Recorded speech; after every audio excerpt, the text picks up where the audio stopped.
Bringing right now staff writer for The Atlantic, Frank Foer. Frank, I must ask you, first of all, how are you holding up with Arsenal collapsing? I was just explaining to Lemire and Willie, who are cheering for the Celtics and the Knicks, it's the hope that kills Arsenal fans, just as it'll be the hope that kills Knicks fans. You got to carry with yourself a healthy dose of fatalism, because when you're playing against a nation state, the odds are stacked against you. So, your friends up in Man City, they got all this petro money behind them. I don't know. It's hard for us to compete. Us poor North London boys. Yeah, the Kroenke. So many people feel sorry for them because they just rubbing two sticks together, hoping to make a fire at night to keep warm. I love your latest piece. And you wrote it about a recent speech that Jake Sullivan, who, of course, the National Security Advisor, gave at the Brookings Institute. And you write in part this, quote, "The Washington Consensus was a phrase that entered circulation at the end of the 1980s, describing the emerging bipartisan faith in globalization, deregulation, and the wisdom of the market suited to an era of optimistic triumphalism. But that era is ending, or as Sullivan put it, the last few decades revealed cracks in those foundations." What Sullivan championed in his speech, something like the antithesis of that old paradigm. He said that ever greater global independence is no longer desirable. One reason is China, which participates in global capitalism without fairly playing by its rules. Another is a realization exposed by the pandemic-induced crisis in the intricate global supply chain that the American economy is vulnerable to even small disruptions on the other side of the planet. And so you talk about the old Washington Consensus that grew up in the 1980s. And by the way, I saw that when I came to Congress in 1994, and suddenly there was something that was called the Mexican bailout. And everybody said, you have to do this, you have to do the Mexican bailout. Of course, it was a Goldman Sachs bailout. And those of us that came were like, no, we're not using taxpayer dollar to bail out gold. But all the leaders said, it was the Washington Consensus. We got run over.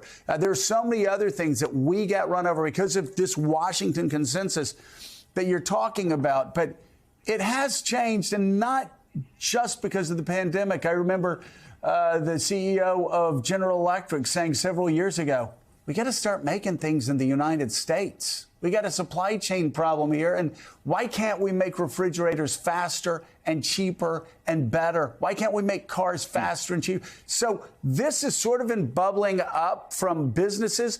But now, whether it's masks, whether it's medication, whether it's computer chips, we're suddenly realizing that unfettered free trade and this blind faith in the markets left this country exposed. Talk about that. Yeah, absolutely. And I think that the Biden administration has begun to propose an alternative. Some of this began under President Trump, and he started to shatter some elements of that old consensus. But in a series of bills that have passed, you've got the infrastructure bill, you've got the CHIPS bill, you have the Inflation Reduction Act. All of these bills practice something that's called industrial policy, so that they're using investment from the state in order to catalyze the private sector to build the things that we feel collectively, democratically, are essential to the future of our nation. So it's really important for us to be able to produce semiconductors on our own, because there's this real big possibility that China could eventually invade Taiwan, and that would choke us off from the global supply of semiconductors, which go into every weapon system, every automobile. They're essential just for modern life. Or you take something like climate. We know that we're facing a climate crisis.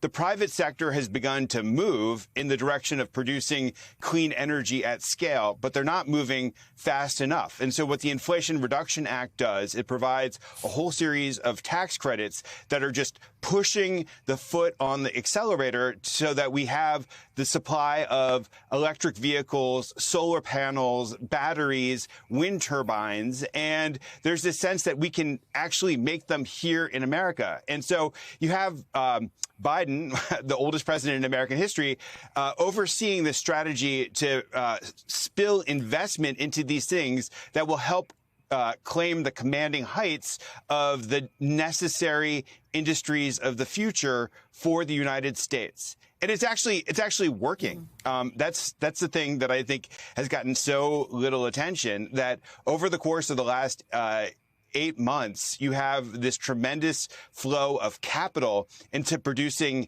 big industrial plants. You have semiconductor foundries coming into Phoenix and to other places. You have solar fields coming into places like Georgia, into Marjorie Taylor Greene's district of all places. And it's a really exciting thing for our country. Frank, it's Catty here. I'm going to put my "what about our allies" hat on.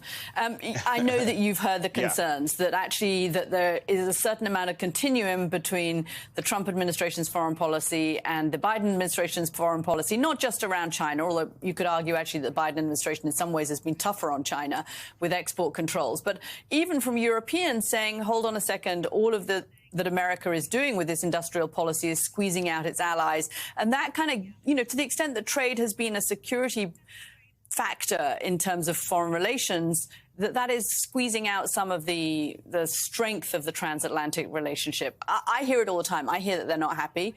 And I'm just wondering how you feel, whether there's a distinction between Trump and Biden and how the administration should or is addressing that. Yeah. Well, there's definitely a lot of, especially European anxiety over the industrial policy that the Biden administration has practiced. But I think ultimately what the Biden administration aspires to do is to relocate our supply chains, not simply to the United States, but to consolidate them in places where we have reliability and sustainability, and to essentially do something that's called friendshoring, which is that in places that are our allies, in places that we can count on in a time of crisis, our supply chains will be splayed out across those places. The Biden administration has done a pretty bad job out of the box at explaining this to our allies, but I think that they've made some progress over the months as allies have expressed concern about this policy. Fascinating piece. The new Washington Consensus staff writer at The Atlantic, Frank Foer, thanks so much. Good to see you.